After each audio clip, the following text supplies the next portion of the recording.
page 2 of 365. So I'm gonna start vlogging this year 2025 and it's already January 2 and syempre we have this urge to start our life again, our new life na gusto nating i-build para sa sarili natin. And I am doing things na hindi ko pa nagagawa if I want a result na hindi o gusto kong makuha na hindi ko pa nakukuha. So, nakabihis na ako ngayon and katatapos ko lang maligo at kailangan kong magmadali kasi may birthday akong pupuntahan ngayon, which is birthday ni Auntie Eileen. So, tara na. So, magliligpit muna ako ng higaan bago tayo umalis.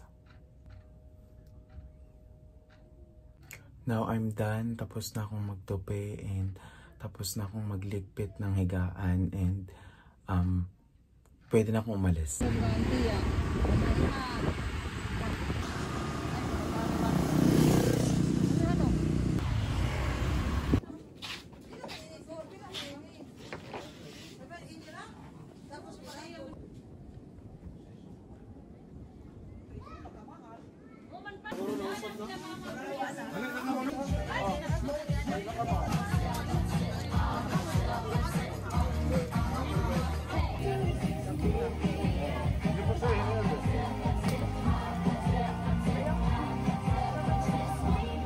Mura ka din idagdugaan pero worth it ba 400? Dahil sa unan siya gawin pila pagbalagya mo. 170 million.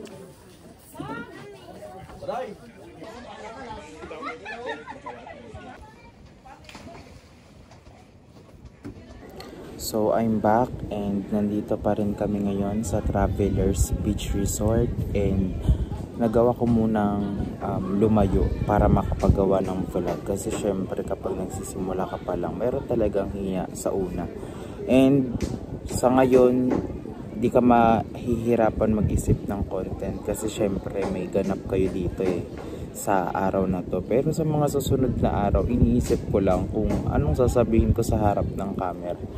Pero ayun nga, tapos na kami kumain and gumagawa na lang sila ng mga bagay na nakakapagpalibang sa kanilang mga matatanda pagkatapos ng party. And syempre ako nandito ngayon, itinutuloy yung vlog and ayun, medyo ang ganda ng view, papakita ko sa inyo.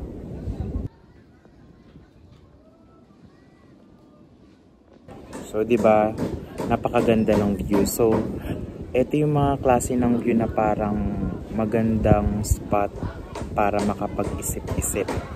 Alam mo yun, sobrang chill lang. Sobrang hindi nakaka-stress. Tapos malapit na yung pasukan no? So maalala mo na naman yung research. Pero di naman yun dapat katakutan. Kailangan lang natin i-enjoy kung ano mang iba to ng life.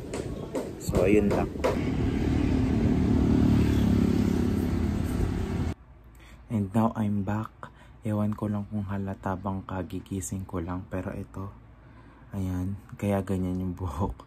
Kagigising ko lang. And alas 8 na. Hindi ko na na-videoan yung pagbalik namin kasi na-lowbat yung phone ko. But, syempre, kailangan kong i-end yung vlog. And I think that's all.